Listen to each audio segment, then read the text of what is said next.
المجيد والفرقان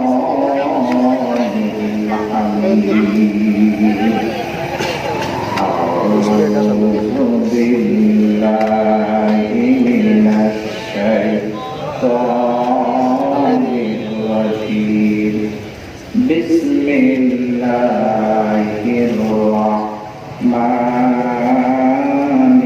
الرحيم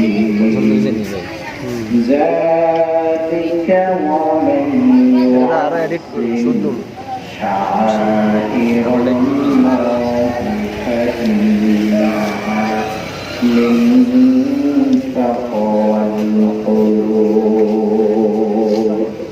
صدق الله العظيم وصدق رسوله النبي الكريم ونحن على ذلك من الشاهدين والشاكرين والحمد لله رب العالمين إن الله وملائكته يصلون على النبي يا أيها الذين آمنوا صلوا عليه وسلموا تسليما اللهم صل على سيدنا محمد وعلى آله سيدنا محبت شکل قرون اللهم صل على سيدنا وعلى آل سيدنا مدینہ مدینہ मोमिनों की गुनगुनाए दीदारे मदीना आशिकों की तमन्ना अल्लाहुम्मा सल्ली अला सय्यिदिना मुहम्मद व अला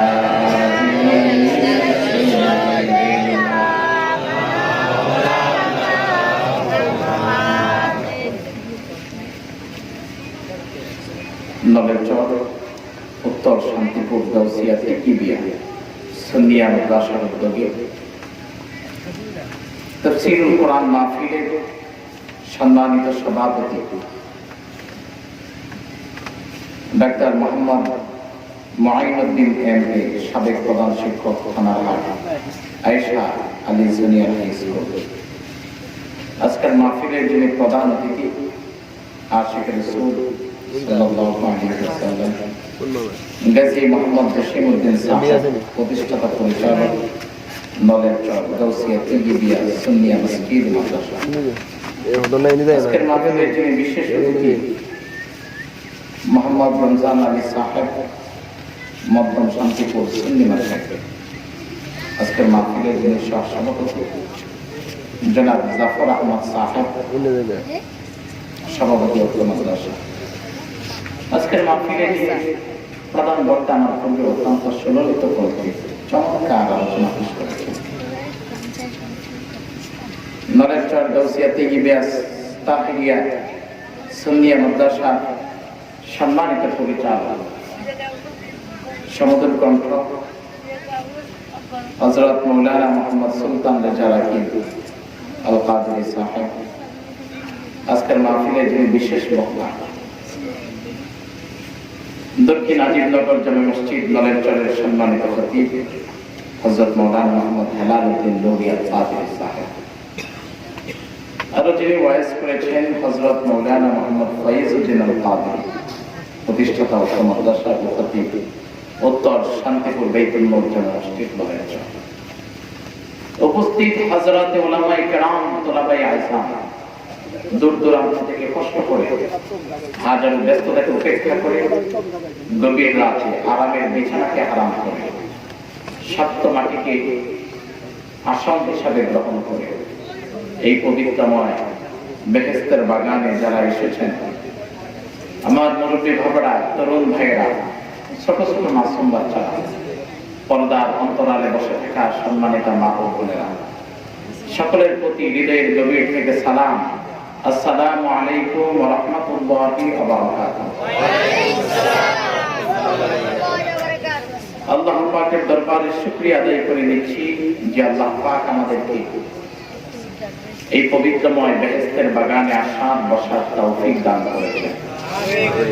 সেজন্য আপনারা খুশি না হৃদয়ের গভীর থেকে শুকরিয়া তা অনেকবার বলুন আলহামদুলিল্লাহ।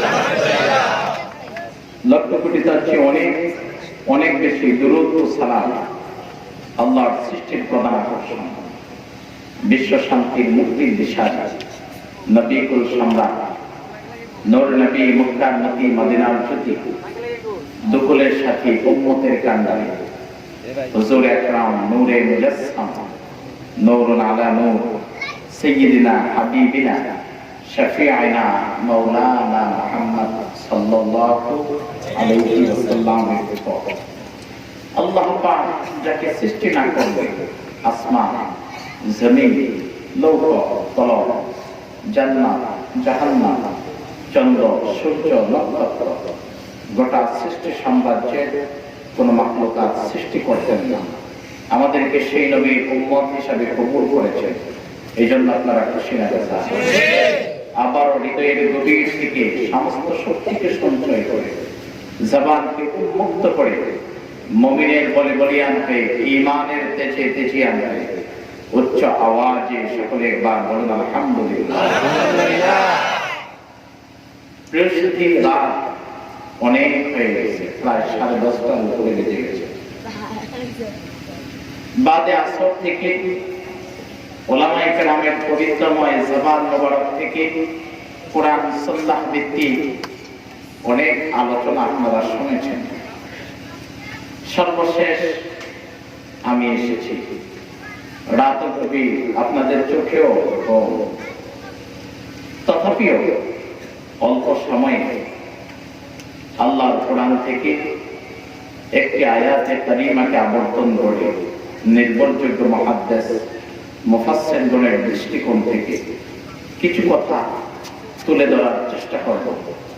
যদি আপনাদেরকে ধৈর্য ধারণ করে বসা আমাকে বলার মতো আল্লাহ পাক তৌফিক ভিক্ষা দান করেন।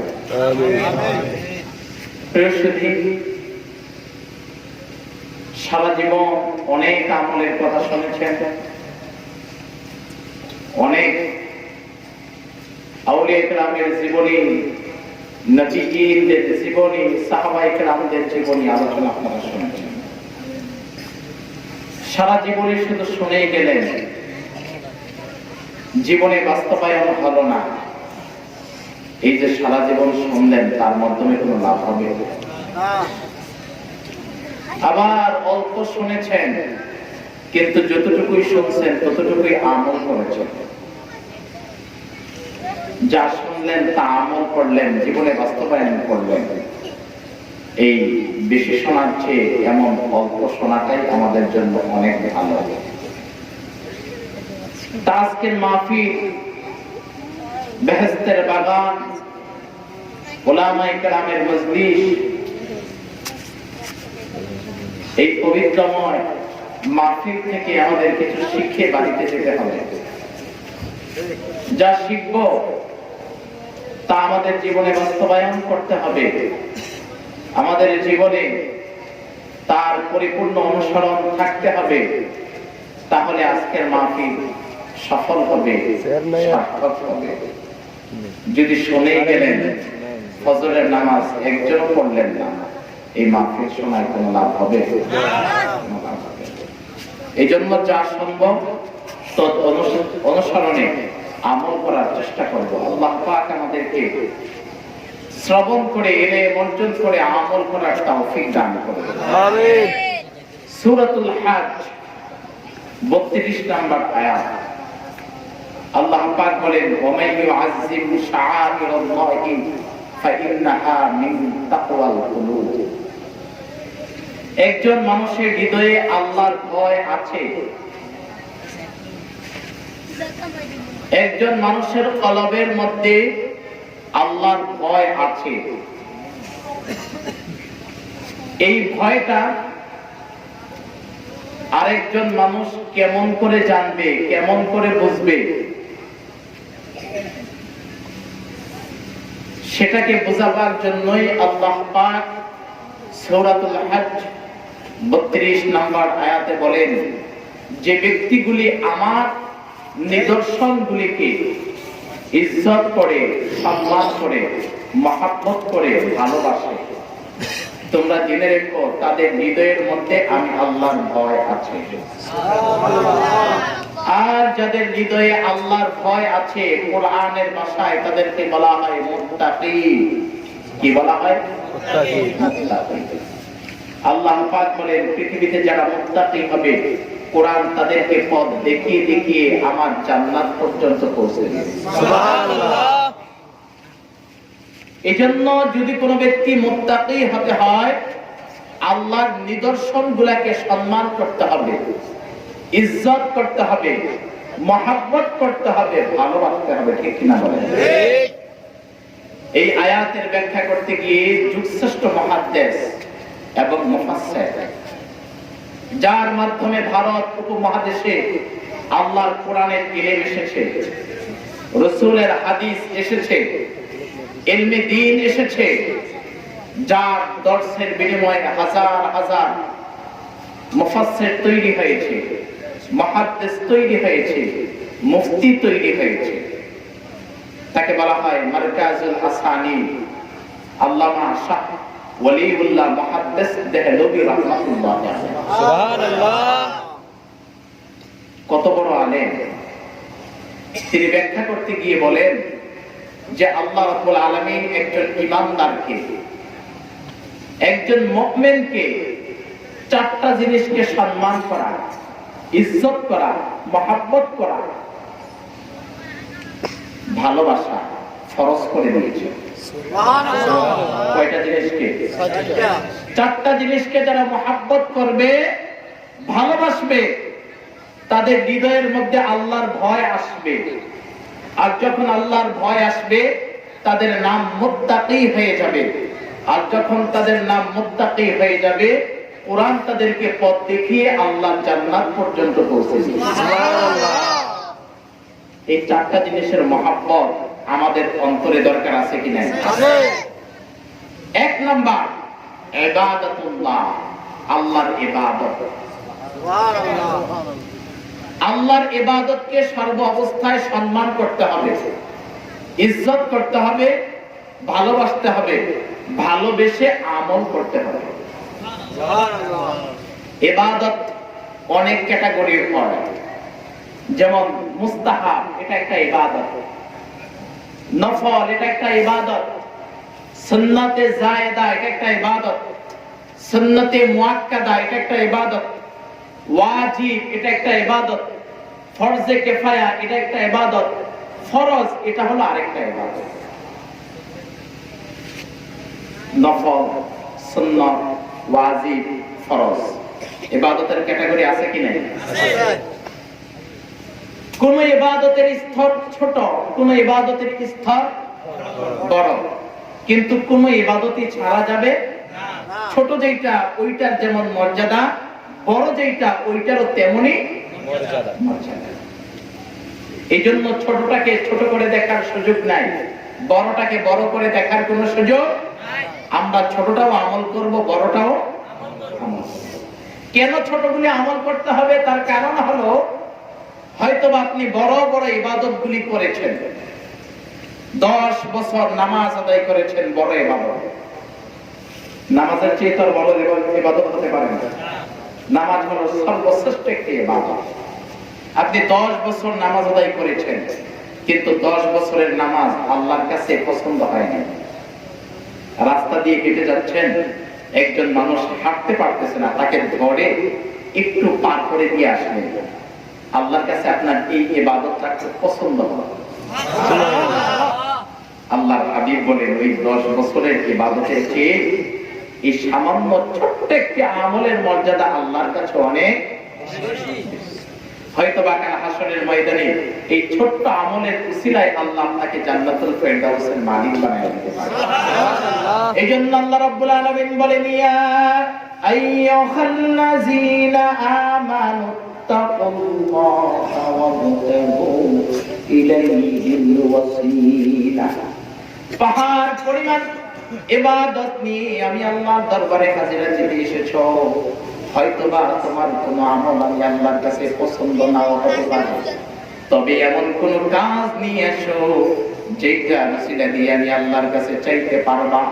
কাল হাসরের ময়দানে কোন ভালো কাজের ওসিলা দিয়ে যদি আমি আল্লাহর কাছে চাইতে পারো, আমি আল্লাহ ভালো কাজের ওসিলায় তোমাকে মাফ করে দিব।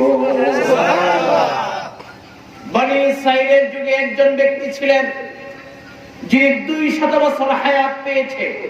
কত বছর? 200 বছর। আমাদের এই এলাকায় 200 বছর মানুষ আছেন? একজনও নাই। 150 বছর? 100 আছেন? 100 নাই। হ্যাঁ হ্যাঁ 100 নাই, তারপর আমাদের বাহাদুরি কি কম আছে? আমরা চিন্তা করি আমার চেয়ে বড় কে আছে, আমার বয়স বেশি, আমার ছেলে সন্তান বেশি, সম্পদ বেশি, শক্তিও তো বেশি, ঠিক কিনা? এক বেচারা এরকম বয়স খুব বেশি, শুধু মানুষের কাছে ঘুরে আর বলে আমার বয়স হতো, আমার বয়স হতো, বেটা আমার বয়স হতো, আমার চেয়ে মুরব্বী কে রে আছে। একদিন তিনি বের হয়েছে সফরে। আজকে যেমন আপনাদের এলাকায় আমি সফরে আসলাম, জুমার নামাজ পড়ে বাসায় যাই নাই, নামাজ শেষ গাড়িতে উঠেছি। আপনাদের এখানে আসতে আমার প্রায় 7 ঘন্টা সময় লেগেছে। 7 ঘন্টা গাড়িতে রানিং করে তারপরে আপনাদের এখানে এসেছি। আবার মাহফিল শেষ করে রওনা হবো, 7 ঘন্টা সময় লাগবে। তার মানে গিয়ে ফজর পড়তে পারে কিনা তাই সন্দেহ আছে। এত ক্লান্তি, এটা যেমন আমাদের নিত্যদিনের সঙ্গী হয়ে গেছে।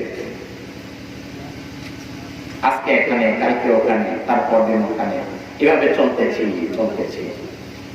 সেই নভেম্বর মাস থেকে প্রোগ্রাম শুরু করছে, এখনো পর্যন্ত প্রোগ্রাম চলছে। মার্চের 11 পর্যন্ত প্রোগ্রাম। এইরকম আমাদের মতো কিছু কিছু তাকব্বরি করণীয়ওয়ালা, আমার বয়স বেশি, সম্পদ বেশি, শুধু ঘুরে আর বলে। তো এই ব্যক্তি একদিন সফরে বের হয়েছে, তো হঠাৎ করে দেখতেছে এক বুড়া, দাড়িগুলি পেকে গেছে, চুলগুলি পেকে গেছে, রাস্তায় বসে বসে কান্না করতেছে। তো জিজ্ঞেস করতেছে যে বাবা আপনি কান্না করছেন কেন? আপনি মুরব্বী মানুষ, তো কান্না করার কথা না, এটা তো ছোটদের কাজ। বলে যে বাবা কি বলবো, আজকে বাজার থেকে পান আনতে খেয়াল ছিল না, এই জন্য আব্বাই আমার মারছে। বেচারা জিজ্ঞেস করতেছে আপনার চুল পেকে গেছে, দাড়ি পেকে গেছে, আপনি ঠিক মতো হাঁটতে পারতেছেন না, এখন আপনার আব্বা বেঁচে আছে? হ্যাঁ আমার আব্বা বেঁচে আছে। তাহলে চলেন আপনার আব্বার একটু দেখতে। তো যাই দেখে যে ওনার বাপ তার চেয়ে আরো বেশি বৃদ্ধ, চুল দাড়ি সব সাদা, কোনটা বাপ কোনটা পোলা চেনার কোনো উপায় নেই। তো জিজ্ঞেস করতেছে মুরব্বী আপনি এত বেশি বয়স পাইছেন, এত মুরব্বী হয়ে গেছেন, এখনো পোলাটারে মাইর দেওয়া লাগে? তো বেচারা বলতেছে যে ওরে বলছি 10 টাকার পান নিয়ে আসিস, ওর দাদা আজকে সারাদিন পান খেতে পারে নাই, তা আপনি ওর মাইরের কাম লাগেনি। বেচারা এবার তাজ্জব হয়ে গেল, কি হইলো? আমি এতদিন নিজের বড় মনে করছি, অন্ধি আমার সে বড় আওয়াজ। তো বনি ইসরাঈলের ওই ব্যক্তি 200 বছর হায়াত পেয়েছে। কত বছর? 200 বছর। আমাদের যদি 200 বছর হায়াত থাকতো, তাইলে আমাদের নিচে যারা আছে সব কিলাই 100 যাবে না। আল্লাহ সারাইছে 100ই দেয় না। 200 বছর হায়াতে তার জীবনে তিনি কোনোদিন ভালো কাজ করে নেন, জীবনে কোনোদিন ভালো কাজ সারা জীবনে যা করেছে সব খারাপ কাজ করেছে। হঠাৎ করে একদিন মৃত্যুর পরোয়ানা জারি হয়ে গেল, মৃত্যু চলে আসলো। লোকটি মরে গেল, এলাকায় খবর ছড়িয়ে গেল যে অমুক ব্যক্তি মারা গেছে। মানুষ সব একত্রিত হলো, মুসা নবীর কাছে আসলো, এসে বলল, মুসা, এই ব্যক্তিকে কবর দেওয়া যাবে না, কারণ তার জীবনে সে কোনোদিন ভালো কাজ করে নাই, খারাপ কাজ করেছে। তারা যদি কবরের স্থানে কবর দেয় তাহলে তার কারণে বাকি মুর্দার গুলিও কষ্ট পাবে, এই জন্য তাকে কবর দেওয়া যাবে না। কি করা যাবে? তার গোসলও চলবে না, দাফন কাফনও চলবে না, জানাজাও দিতাম না। এটা নিয়ে ময়লা আবর্জনা যেখানে ফেলাই, ডাস্টবিন ওটাতে ফেলাই দিয়ে আসে। সবাই মিলে এই লোকটিকে ময়লা আবর্জনার জায়গা ডাস্টবিনে নিয়ে ফেলে দিয়ে আসে। রাত হয়ে গেল, নবী মুসা আলাইহিস সালাতু ওয়াস সালাম তিনি স্বপ্নে দেখলেন, আল্লাহ বলতেছে, মুসা, তুই কাজটা করলি কি? আমার একজন প্রিয় বান্দা, তুমি তাকে এইভাবে জানাজা কাফন দাফন ছাড়া এইভাবে ডাস্টবিনে ফেলে রেখেছ, দুর্গন্ধে তার তো খুব কষ্ট হচ্ছে। তুমি তাড়াতাড়ি যাও, তাকে উঠাইয়া এনে গোসল করিয়ে কাফন করিয়ে দাফনের ব্যবস্থা করে। মুসা নবীর ঢোক ভেঙে গেল, তার চোখ হয়ে গেল, কি হলো? সব মানুষ বলল, লোকটি খারাপ খারাপ খারাপ, সারা জীবনে ভালো কাজ বলতে কোনো কিছু করে নাই, অথচ আল্লাহ তাকে উঠিয়ে এনে দাফন কাফন করার জন্য আদেশ করলেন। তিনি তাড়াতাড়ি সঙ্গে সাথে নিয়ে ডাস্টবিন থেকে উঠাইয়া সুন্দর করে গোসল দিয়ে কাফন করিয়ে জানাজা করিয়ে দাফনের ব্যবস্থা করে দিলেন। সকালবেলা বনি ইসরাইলের সবাই মুসাকে ধরছে, মুসা, গতকাল যাকে ডাস্টবিনে ফেলে আসলাম, রাতের গভীরে তুমি তাকে কেমন করে গোসল দিলা, দাফন কাফনের ব্যবস্থা করলাম, কারণটা কি? মুসা বলে, আমিও তো তোমাদের মতে খারাপ লোকটির জানাজা দিতে চাই নাই, দাফন কাফনের ব্যবস্থা করতে চাই নাই, কিন্তু রাতে যখন ঘুমালাম আল্লাহর পক্ষ থেকে ওহী চলে আসলো, রে মুসা, আর ঘুমানো যাবে না, আমার বান্দার অত্যন্ত কষ্ট হয়ে যাচ্ছে, ডাস্টবিনে ফেলে রেখেছ, ময়লা স্তূপের মধ্যে রেখে দিয়েছ, তাড়াতাড়ি যাও, আমার বান্দাকে গোসল দিয়ে কাফন দাফনের ব্যবস্থা করে দাও। সুবহানাল্লাহ। বনি ইসরাইল বলল, তার মানে আল্লাহর আদেশ হয়েছে এই ব্যক্তির উপর, তার কারণটা কি এটা আগে বলো। এবার মুসা নবী আল্লাহর দরবারে হাজির, আল্লাহকে প্রশ্ন করলেন, নবু, তার জীবনে কোনো ভালো কাজ নাই, সারা জীবন খারাপ কাজ করেছে, তোমার নাফরমানি করেছে, হুকুম আহকাম গুলিকে মানে নাই, হারাম কাজ করেছে, গুনাহের কাজ করেছে, কিন্তু তার মর্যাদা এত বৃদ্ধি হইল কেমন করে? আল্লাহ রাব্বুল আলামিন মুসাকে ডাক দিয়ে বলে, ওরে মুসা, আমিও জানি আমার বান্দা জীবনে ভালো কাজ করে নাই, সারাদিন খারাপ কাজ করার পরে গভীর রাতে তোমার উপরে অবতীর্ণ তাওরাত কিতাবের মধ্যে আমার নবী মুহাম্মদ সাল্লাল্লাহু আলাইহি ওয়াসাল্লামের 300 নাম রয়েছে। সুবহানাল্লাহ। আমার নবী মুহাম্মদ সাল্লাল্লাহু আলাইহি ওয়াসাল্লামের তাওরাত কিতাবে যেখানে নাম পেয়েছে, পৃষ্ঠা উল্টিয়ে উল্টিয়ে নাম মোবারক চুমুকিয়েছে, চোখে লাগিয়েছে, মুখে লাগিয়েছে। আমার নবীর উম্মত আমার নবীর নাম মোবারককে মহব্বত করেছে, ভালোবেসেছে, আমার নবীর নাম মোবারককে ইবাদত হিসাবে, ক্ষমা পাওয়ার উসিলা হিসাবে গ্রহণ করেছে। এই আমলটা আমার কাছে খুব বেশি ভালো লেগেছে, এই জন্য একটা আমলকে উসিলা করে তার 200 বছরের গুনাহগুলিকে আমি মাফ করে দিয়েছি। এই যে এখন আমরা নাম মোবারক শ্রবণ করলাম, বৃদ্ধাঙ্গুলি চুমু লাগালাম, চোখে লাগিয়ে দিলাম, এইটা সেখান থেকে এসেছে। সুবহানাল্লাহ। এই আমল করার কারণে যদি বনি ইসরাইলের হয়েও আল্লাহর কাছ থেকে ক্ষমা পায়, আমরা নবীর উম্মত হিসাবে নবীর মুহাব্বতের কারণে, নবীর নাম মুবারককে চুমু দেওয়ার কারণে আল্লাহ পাক আমাদের গুনাহগুলি মাফ করে জান্নাত দিতে পারেন কি পারে না? আমরা রাসূলুল্লাহ সাল্লাল্লাহু আলাইহি ওয়াসাল্লামের নাম মুবারক শ্রবণ করে চুমু খাই, আমাদেরকে একদল মানুষ বিদআতি বলে, ঠিক কিনা বলে? ঠিক। আমাদেরকে গালি দেয়, আমাদেরকে নিয়ে কটাক্ষ করে, আমাদেরকে বলে চুন্নি, আছে কি না? আছে। যেমন বলে এমন মাইরো, কি মাইর আছে? কিছুদিন আগে এক বক্তা দেখলাম মিলাদ কিয়ামকে নিয়ে কটাক্ষ করে, বলে যারা মিলাদ পড়ে, যারা কিয়াম করে এগুলি বিদআত, কুরআন সুন্নাতে কিছু নাই, তারা সুন্নি না, তারা চুন্নি। এর পরের দিনই আমাদের কুমিল্লা লাকসামে স্টেজ থেকে নামাইয়া জনমের পিটা দিয়েছে। আমি বলেছি আলেম হিসেবে তোমার মাইর খাওয়ার উচিত ছিল না, কিন্তু রাসূলের শানে বেয়াদবি করার কারণে আল্লাহর পক্ষ থেকে তোমার উপরে এই আযাব নাযিল হয়েছে। সব জায়গায় বেয়াদবি চলে, নবীর দরবারে বেয়াদবি চলে না।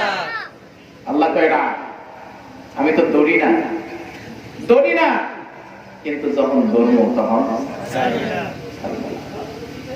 ইন্না বাতশা রাব্বিকা লাশাদীদ, আমি আল্লাহ ধরা অনেক শক্ত ধরা, আমি আল্লাহ ছাড় দেই। আপনাদের এদিকে বাচ্চারা ঘুড়ি উড়ায় না? ছেড়ে দিচ্ছে, সুতা যত ছাড়ছে ঘুড়ি তত উঠছে। ঘুড়ি কখনো ডাইনে, কখনো বামে, কখনো সামনে, কখনো পিছনে, কখনো উপরে, কখনো নিচে, ঠিক কিনা? মন চাহিদা মতো ঘুরে, কিন্তু যখন সুতায় টান দেয় তখন কি আর থাকতে পারে? তখন আবার চলে আসতে হয়।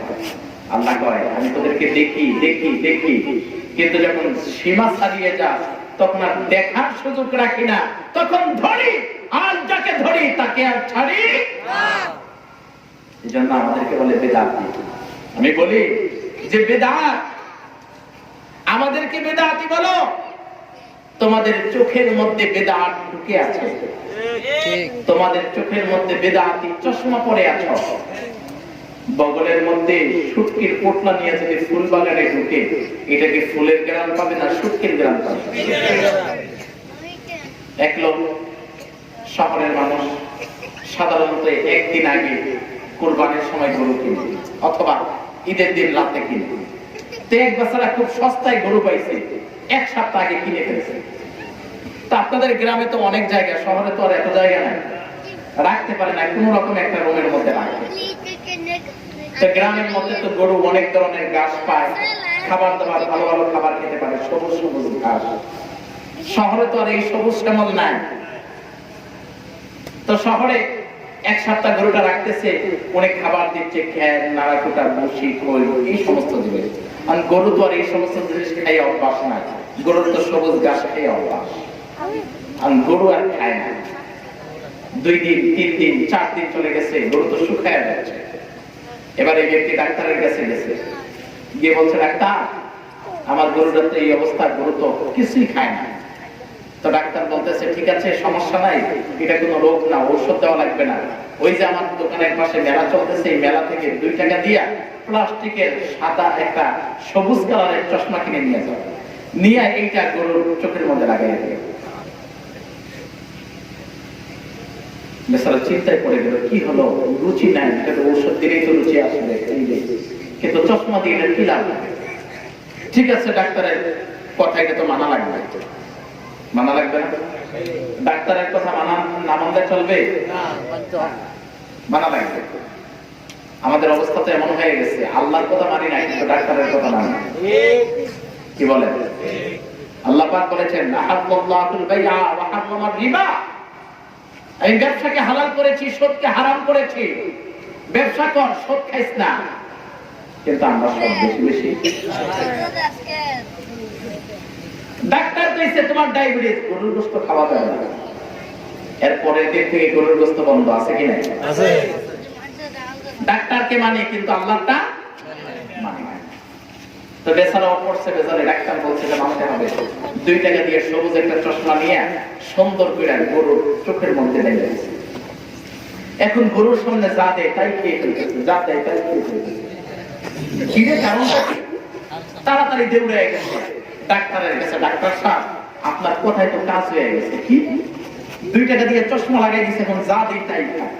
আরে মিয়া, গরু হইছে গ্রামে, এটা সারা জীবন সবুজ খাই অভ্যাস, শহরে আইয়া সবুজ ছাড়া তো কোনো কিছু খাইতে চায় না, এই জন্য সবুজ চশমা দিয়ে দিলাম, চশমা লাগাইবেন, যা দিবেন তাই দেখবেন যে সবুজ, তাই সবুজ মনে করে সব।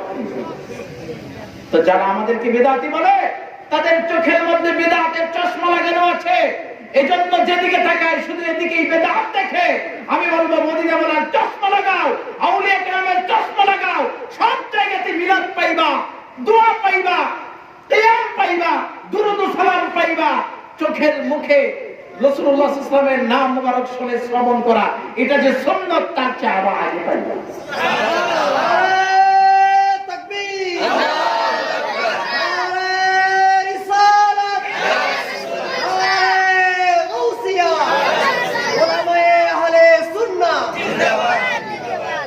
তাহলে বলেন ছোট ইবাদতের মূল্য আল্লাহর কাছে আছে কি না? ছোট্ট একটা ইবাদতের কারণে 200 বছরের গুনাহগুলি মাফ হয়ে গেল, আর বিশাল বিশাল পাহাড় পরিমাণ ইবাদত নিয়ে আল্লাহর কাছে মাফ পাওয়ার আশা করা যেতে পারে না। এজন্য কোন ইবাদতকে ছোট করে দেখার সুযোগ নাই। আমরা বড় ইবাদতগুলিও করব, ছোট ইবাদতগুলিও করব, নফল ইবাদতগুলিও করব, ফরজ ইবাদতগুলিও করব, সুন্নাত ইবাদতগুলিও করব, ঠিক কি না বলেন? এজন্য আল্লাহর হাবিব বলেছেন, যারা ফরজ ইবাদতের পরে ওয়াজিব সুন্নাতে মুআক্কাদা ইবাদত করার পরেও নফল ইবাদত করে, আল্লাহ পাক বলেন, ফাইজা আহবাবতুহু সামাউহুল্লাযী ইয়াসমাউ বিহি ওয়া বাসারুহুল্লাযী ইয়াবসুরু বিহা ওয়া ইয়াদুহুল্লাযী ইয়াবতিশু বিহা ওয়া রিজলুহুল্লাযী ইয়ামশু বিহা ওয়া ইন সালানি আ'তাইতুহু ওয়া লা ইস্তাআযা বি লাউইযান্নাহু রাওয়াহুল বুখারী।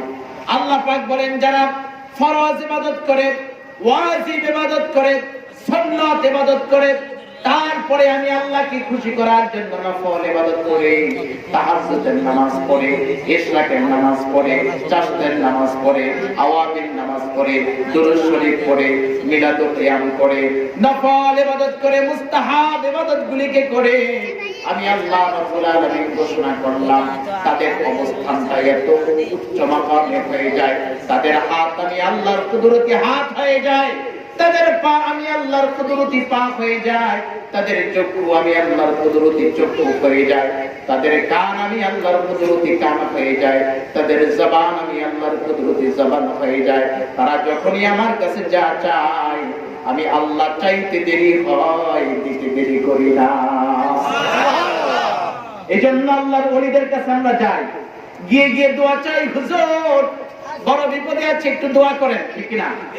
কারণ আমাদের বিশ্বাস, আমাদের দোয়াটা আল্লাহর দরবারে কবুল হতেও পারে, নাও হতে পারে, কিন্তু আল্লাহর ওলিদের দোয়া আল্লাহ কখনো ফিরায় না। এজন্য বিভিন্ন মাজারে গিয়ে মাজারের ব্যক্তিকে উসিলা করে আল্লাহর কাছে দোয়া চায়, পীর মাশায়েখদের কাছে গিয়ে তাদেরকে উসিলা করে আল্লাহর কাছে দোয়া চায়। তার মানে হলো যে আল্লাহ যেন তাদের উসিলায় আমাদের দোয়াগুলি কবুল করেন। এখন তো দোয়ার বিরোধিতাও করে, ঠিক না? বলে নামাজের পরে দোয়া নাই, হাত তুলে মুনাজাত নাই, আছে কি নাই? 5 বছর বিদেশ করে এসে দেশের মসজিদের ইমাম নামাজের পরে মুনাজাত দিয়ে 2 হাত তুললেন, পিছনে হয়ে গেছে, ইমাম সাহেবের নামাজ শেষ হয়েছে আর পড়ছে, ইমাম সাহেব 5 বছর আমি সৌদি আরব ছিলাম, সৌদি আরব কোরআনের আইনে চলে, সেখানে একদিন দোয়া পাইলাম না, আপনি নামাজের পরে দোয়া পাইলেন। এমন লোক আপনাদের এলাকায় আছে? মনে হয় না আমাদের এলাকায় আছে। আপনাদের এলাকার মানুষ খুব ভালো, আমাদের এলাকার মানুষ এই সমস্ত ফিতনা যথেষ্ট খুব বেশি বেড়ে গেছে, ইমামের সাথে লাগালাগি হয়ে গেছে। বাড়িতে আসছে, বাবা বলতেছে, কিরে পোলা 5 বছর পরে আগে প্রথম দিনই ইমামের লগে লাগছে, কারণটা কি? কয় 5 বছর বিদেশ থাকলাম, নামাজের পরে 2 আর 3টা মুনাজাত পাইলাম না, ইমাম সাহেব আগে দেখি মুনাজাত করব। কয় আরে বাবা তোমারে যখন বিদেশ পাঠাইছি এই ইমাম সাহেব হুজুরের দোয়ার মাধ্যমেই তুমি বিদেশ গেছো। বিদেশে যাইয়া যখন তোমার আকামা হয়ে গেছে আর কাজ করে না, এই ইমাম সাহেবের দোয়ার কারণেই তোমার আকামা ঠিক হইছে। মিলাদ পড়ায় দোয়া করাইছি দেখে তুমি ভালো চাকরি পাইছো, বেশি বেতনের টাকা ইনকাম করছো। এখন বাড়িতে আইসা ওই দোয়ার বিরোধিতা করো, যার উসিলায় সিন্দি খাইলাম মোল্লাই ছিল না। তা আমাদের অবস্থাটা এখন এমন হয়ে গেছে, দোয়ার মাধ্যমে সফলতা পায়, দোয়ার মাধ্যমে বিদেশে যায়, দোয়ার মাধ্যমে ভালো চাকরি পায়, দোয়ার মাধ্যমে ইনকাম ভালো হয়, আর বাড়িতে আইয়া দোয়ার বিরোধিতা করে। ঠিক কিনা বলে? অথচ দোয়া ছাড়া কোনো কিছু নাই। আল্লাহর হাবিব বলেন, আদ-দুআউ মুখুল ইবাদাহ, দোয়া হলো ইবাদতের মগজ। মগজ ছাড়া যেমন মানুষের মূল্য নাই, দোয়া ছাড়া ইবাদতের কোনো মূল্য নাই। আল্লাহর হাবিবকে প্রশ্ন করা হলো, আইয়ুদ দুআ ইসমা, ওগো নবী কখন দোয়া আল্লাহর দরবারে কবুল হয়?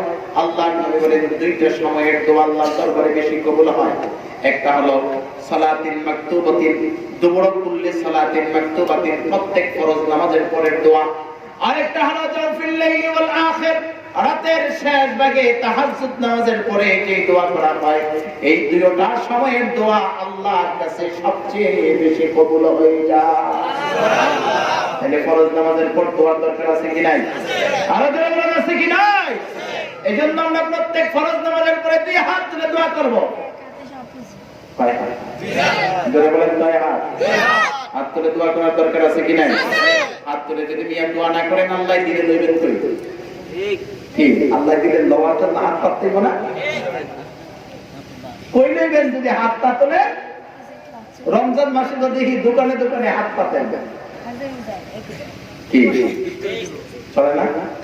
কুরবানির সময় ঘরে ঘরে চামড়ার টিয়া হাত চলে কি চলে না? চামড়ার টিয়া তোলার জন্য হাত চলে, যাকাতের টিয়ার জন্য হাত চলে। আল্লাহর কাছে চাইবা, ওখানে হাত তুলতে সমস্যা কর,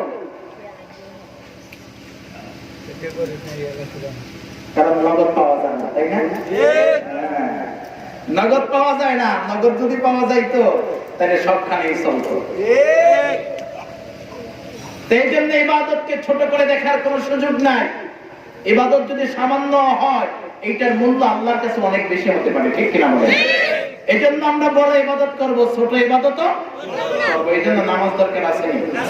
কয়েকত পিছনের বাইরে কোন না কয়েকত চিন্তায় পড়ছে, পাঁচকে আবার কোন গেজালে পড়ি। এক ব্যক্তি ইমাম সাহেবের দাওয়াত দিয়েছে, হুজুর আগামীকাল দুপুরবেলা আমাদের বাসায় আপনার দাওয়াত। সেই ইমাম সাহেবের একটা স্বভাব হলো যে বেনামাজির করে দাওয়াত খায় না। দুপুর হয়েছে, দাওয়াত দিচ্ছে আব্দুল কুদ্দুস।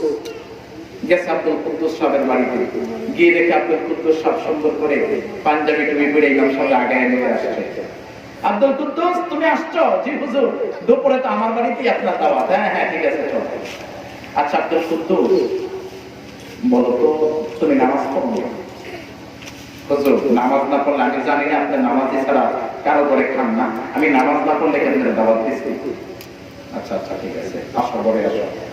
ঘরে বসছি, এবার ইমাম সাহেব জিজ্ঞেস করতেছে, আচ্ছা কত আজকে ফজর নামাজ পড়ছেন? হ্যাঁ হুজুর পড়ছি। কয় রাকাত? হুজুর 8 রাকাত পড়ছেন। ইমাম সাহেব তো ফায়ার হয়ে গেছে, এতক্ষণ যাই মনে করছিলাম তুমি নামাজি, এখন তো আর মনে হয় না তুমি নামাজি। ইমাম সাহেব ওইটা হাঁটা শুরু করছে। পিছন থেকে আব্দুল কুদ্দুস যাইতেছে, হুজুর যাইয়েন না, যাইয়েন না, হুজুর যাইয়েন না। ইমাম সাহেব কয়, না তুমি নামাজ পড়ো না, তোমার ঘরে আমি নামাজ খাবো না। আব্দুল কুদ্দুস সাহেবের মনটা খারাপ। ঘরের ভিতরে ঢুকছে আর বউ কইতেছে, এটা তুমি একটা কাজ করলা, তুমি হুজুরের লড়াই দিলা, তুমি কি 4 রাকাত দিতে পারছো না? কয় আগো 8 রাকাত তো হুজুর থাকে না, আর তোমার 4 রাকাতে হুজুর থাকবো? এলাকা যাই দেই বুঝেন। তা আমার পিছনের বাইরে চিন্তায় পড়ে গেছে, 5 ওয়াক্ত কই আবার কোন ভেজালে পড়ে নাই। আসলে নামাজ কয় ওয়াক্ত? 5 ওয়াক্ত। দরকার আছে 5 ওয়াক্ত? আছে। নাকি একটু একটু বাদ দিলে ছাড়বো? না। সপ্তাহে একদিন? হ্যাঁ আমাদের সমাজে আছে সাপ্তাহিক মুসল্লি, আছে না? সাপ্তাহিক মুসল্লি, সারা সপ্তাহের খবর নাই, জুমার দিন একেবারে আগের কাতারে বয়ে বয়ে বরিশাল 1:30 বাজে। 1 মিনিট হুজুর এই যে 1 মিনিট দেরি করলেন, এই 1 মিনিট কি বসে থাকা যায় নাকি? আমাকে কি কাজ করবো না?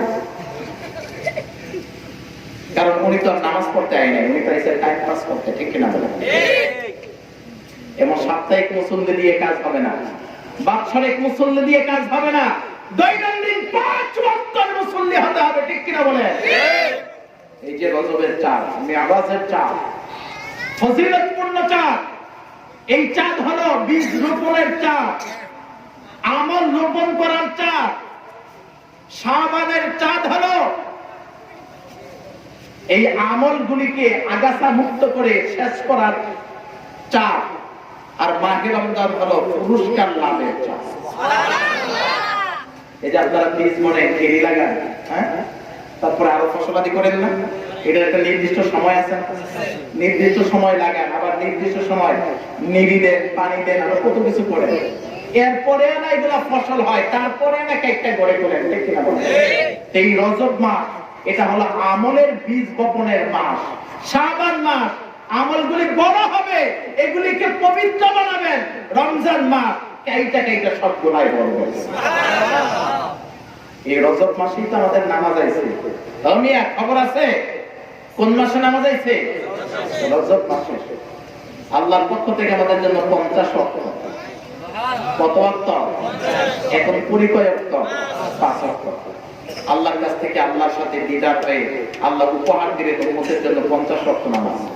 নবী পাক সাল্লাল্লাহু আলাইহি ওয়াসাল্লাম নেমে আসলেন 6ষ্ঠ আসমান, মুসার সাথে সাক্ষাৎ। মুসা কয়, নবী কি আছে? আল্লাহ উম্মতের জন্য 50 ওয়াক্ত নামাজ দিয়েছে, আর জায়গা পাইলেন না, আপনার উম্মত 50 ওয়াক্ত পড়বে, আমার উম্মত 2 ওয়াক্ত পড়ে, তাড়াতাড়ি যান কমায় আনেন। আল্লাহ গেলেন 5 ওয়াক্ত করবেন। আবার দেখা মুসা বলে আবার যা, আবার গেল 5 ওয়াক্ত কমলো। এইভাবে 1 বার 2 বার 3 বার 4 বার 5 বার 6 বার 7 বার 8 বার 9 বার, প্রত্যেকবার 5 ওয়াক্ত কমে গেছে, আর বাকি রইল কয় ওয়াক্ত? 5 ওয়াক্ত। আল্লাহ হাবিব আরো শাহিমে 50 থেকে মাইনাস হতে হবে 5। চেহারা মলিন, মুখে হাসি নাই। আল্লাহ পাক ডাক দিয়ে বলেন, ওগো আমার প্রাণের নবী, আপনার চেহারা মলিন হয়ে গেল, আপনার চেহারার মধ্যে মলিনতা দেখলে আমি আল্লাহ সহ্য করতে পারি না। আপনি এসেছেন হাসি খুশি, যাবেন আমার দরবার থেকে হাসি খুশি। আল্লাহর নবী বলে, মাবুদ দেখ কেমনে হাসি খুশি যাইব, যেখানে 50 কেন দিলা 5? 50 পড়লে কত সওয়াব পেত, 5 পড়লে কেমন সওয়াব পাবে? আল্লাহ পাক ডাক দিয়ে বলে, নবী তারপরও আমি চাই না আপনার চেহারা মলিন থাকুক, আপনার মনের মধ্যে কষ্ট আসুক, তারপরও আপনি হাসেন, আপনার চেহারাকে মলিনতা দূর করেন, আপনার হৃদয়ের মধ্যে শান্তি দেন। আমি আপনার কাছে ওয়াদা করলাম, আপনার কোন উম্মত যদি 5 ওয়াক্ত নামাজ নিয়মিত আদায় করে, আমি 5 ওয়াক্তের বিনিময়ে তাদের আমলনামায় 50 ওয়াক্তের সওয়াব লিখে দিব। পড়বেন কয় ওয়াক্ত? পাইবেন কত ওয়াক্ত? এর চেয়ে আর বেশি সুযোগ লাগে? তারপর আমরা 5 ওয়াক্ত পড়তে চাই না, কি কিনা বলেন? মসজিদগুলি ফাঁকা, মসজিদে মুসল্লি নাই। আর যদি শীত একটু বেশি, বৃষ্টি বাদল হয়, তাহলে ইমাম সাহেব ছাড়া আর কোন মুসল্লি নাই। এই জন্য ইবাদতের দরকার আছে কিনা? ছোট ইবাদত, বড় ইবাদত, কোনটা ছাড়া যাবে? সবগুলি করা লাগবে। 2 নম্বরে কয়টা জিনিসকে মহব্বত করতে হবে? 4টা। 1 নম্বর বললাম ইবাদতুল্লাহ, আল্লাহর সকল ইবাদত। 2 নম্বরে কিতাবুল্লাহ, আল্লাহর কিতাব কোরআনুল কারীম। আছেন আপনাদের এলাকায়? কার কার ঘরে কোরআনুল কারীম আছে? হাত তুলে দেন। মাশাআল্লাহ, সবার ঘরে আছে। আল্লাহ কবুল করুক, আমিন। সবার ঘরে আছে, কিন্তু আমার মনে হয় সবার ঘরে তেলাওয়াত চলে না। ঠিক। কোরআন সুন্দর করে প্যাকেট করে সানসেটে কারের মধ্যে রেখে দিয়েছে, এইটার উপরে ময়লা পড়তে পড়তে 1 ইঞ্চি হয়েছে, ঠিক কিনা? কোরআন কোনদিন খুলেও দেখে না, কোরআনকে পরিষ্কার করে না, কোরআনকে বুকে লাগায় না, চোখে লাগায় না, চুমু খায় না, ঠিক কিনা বলেন? শুধু কোরআন ঘরে রাখলেই কি রহমত পাওয়া যাবে? কোরআনকে শুধু ঘরে রাখলেই রহমত পাওয়া যাবে না। কোরআনকে মহব্বত করতে হবে, ভালোবাসতে হবে, চুমু খেতে হবে, বুকে জড়িয়ে রাখতে হবে। যারা কোরআন তেলাওয়াত করতে পারেন কোরআন তেলাওয়াত করতে হবে। কোরআন তেলাওয়াত যেই ঘরের মধ্যে যত বেশি আল্লাহর রহমত ওই ঘরে তত বেশি।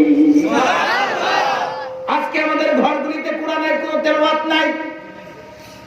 আগে প্রত্যেক ঘর থেকে মহিলারা ফজরের পরে কোরআন তেলাওয়াত করত। কোরআন তেলাওয়াত ছাড়া সূরা ইয়াসিন পাঠ ছাড়া কোন মহিলা মানুষও কাজ করত না। কিন্তু এখন আমার মা বোনেরা সিরিয়াল নিয়ে ব্যস্ত। আপনাদের দিকে আছে কারেন্ট নেই? কম কারেন্ট নেই, দেখছেন? বাচ্চা গেছে না। আমাদের এদিকে কারেন্ট আছে, আমাদের এদিকের মানুষ মহিলারা প্রতিযোগিতা লাগে। কারো ঘরে যদি 24 ইঞ্চি থাকে তাহলে উনি কয় যে ওর ঘরে 24 ইঞ্চি, আমার ঘরে আনতে 42 ইঞ্চি, ওর ঘরে 42 ইঞ্চি, আমার ঘরে 76 ইঞ্চি আনছে। টিভির প্রতিযোগিতা চলে, ঠিক কিনা বলেন?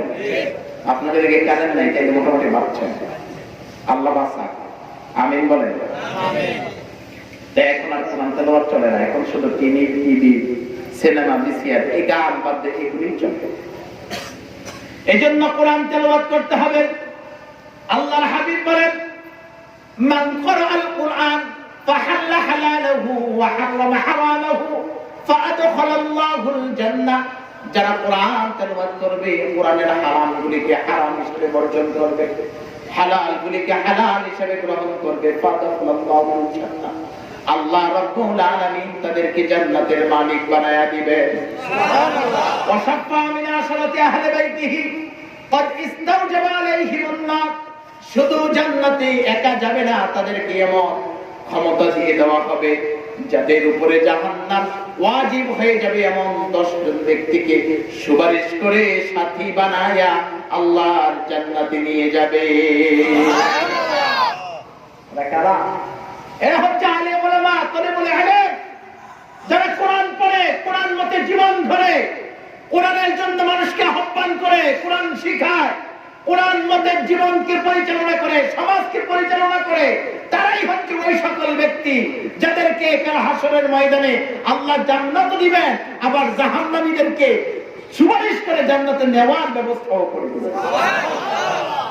এই যে একটা মাদ্রাসা, এই মাদ্রাসা সুন্নি মাদ্রাসা, এখান থেকে সন্তানগুলি কোরআন পড়ে, ঠিক কিনা বলেন? কোরআন শিখে তারা এক সময় বড় বড় আলেম হবে, যুগের হাদি হবে, বড় বড় মাওলানা হবে, মুফতি হবে, মুহাদ্দিস হবে। কোরআন পড়ে পড়ে আপনাদেরকে দ্বীনের পথে আহ্বান করবে, ঠিক কিনা বলেন? কাল হাসরের ময়দানে এরা যখন জান্নাতে চলে যাবে, আপনি দেখবেন কিরে এটা তো আমাদের অমুক মাদ্রাসার ছাত্র ছিল, দৌড়ে যাবে, গিয়ে বলবে কিও তুমি অমুক মাদ্রাসার ছাত্র না? হ্যাঁ হ্যাঁ হ্যাঁ, ওই যে মাহফিলের সময় তুমি তো ওখানে আসিলা, আমরা তোমার মাদ্রাসার জন্য জায়গা দিয়েছিলাম, অর্থ দিয়েছিলাম, তোমাদের খাবার দাবারের ব্যবস্থা করেছিলাম, শিক্ষকদের বেতন দিয়েছিলাম, তোমাকে মাদ্রাসা থাকার জন্য ঘর বানাই দিয়েছিলাম। তোমার করে এত কিছু দেওয়ার কারণে তোমরা কোরআন পড়ে আজকে আলেম হইতে পারছো। আর আলেম হয়ে এখন জান্নাতে যাওগা, তা আমরা যাবো কই? তোমারে জান্নাতে যাইতে দেব না, আমাদেরকে নিয়ে জান্নাতে যেতে হবে। বেচারা তো খুব বেজারে পড়ে গেছে, কি তুমি আমাদের জান্নাতে যেতে দিবা না? আচ্ছা ঠিক আছে, দেখি তোমার নেবার কোনো ব্যবস্থা করতে পারি কিনা। যাই আল্লাহ দরবার, আল্লাহ কি বলবে, কি রে তোমাকে তো জান্নাতে যেতে বললাম, তুমি জান্নাতে যাও নাই? আল্লাহ আমি জান্নাতে যাইতে চাই না। আল্লাহ বলবে কেন জান্নাতে যাবে না? আল্লাহ আমি পৃথিবীতে আমল করেছি, কোরআন করেছি, কোরআন মতে জীবন গড়েছি, এজন্যই তো জান্নাত দিছো। কিন্তু এরা যদি আমারে মাদ্রাসা না দিত, খাবার দাবার না দিত, মাদ্রাসা না করত, শিক্ষকদের বেতন না দিত, তাইলে তো আমরা কোরআন শিখতেও পারতাম না, আলেম হইতে পারতাম না। আর আলেম না হইলে জান্নাতেও যাইতে পারতাম না। এই লোকগুলারে আমাদের সাথে জান্নাতে না দিলে আমরা জান্নাতেও যাব না। তখন এই ছাত্রগুলি, এই আলেমগুলি আপনাদের পক্ষে সুপারিশ করে আপনাদেরকে নিয়ে আল্লাহ জান্নাতে চলে যাবে। আরো জোরে বলেন সুবহানাল্লাহ। তাহলে এদেরকে মহব্বত করার দরকার আছে কিনা? মাদ্রাসার মহব্বত দরকার আছে কিনা? তাদেরকে লালন পালনের জন্য সকল ধরনের ব্যবস্থার দরকার আছে কিনা? এগুলি তো আমরাই করতে হবে, আপনারাই করতে হবে, ঠিক কিনা বলেন? আপনারা না করলে মাদ্রাসা টিকবে না, মাদ্রাসা না টিকলে ইলম টিকবে না, ইলম না টিকলে দ্বীন টিকবে না, দ্বীন না টিকলে দুনিয়াই থাকবে। এজন্য ইলম, আমল, মাওলানা, বক্তা, ইমাম, মুফতি, মুহাদ্দিস, মৌলভী সমাজে দরকার আছে কিনা? যে এলাকায় মাদ্রাসা থাকে, ছাত্ররা হাঁটে চলে ফিরে, তাদের সাথে আল্লাহর রহমতের 70,000 ফেরেশতা চলে। আপনি দেখেন, এটা ছোট্ট বাচ্চা, এটার মর্যাদা ছোট না, এটার মর্যাদা অনেক। এটা আপনার ঘরে গেছে, এইটার সাথে রহমতের ফেরেশতারা আপনার ঘরে গেছে। এইটার সাথে আপনি মুসাফা করছেন, আপনার সাথে শুধু এই ছোট্ট বাচ্চাটা মুসাফা করে নাই, আল্লাহর রহমতের ফেরেশতারাও মুসাফা করছে। এরা কবরের পাশ দিয়ে হেঁটে গেলে কবরের আযাব এমনিতেই মাফ হয়ে যায়। আরো জোরে বলেন সুবহানাল্লাহ। তাহলে এই মাদ্রাসাটা দিন দিন উন্নতি হোক, আমরা চাই কি চাই না? আরো জোরে বলেন, চাই কি চাই না?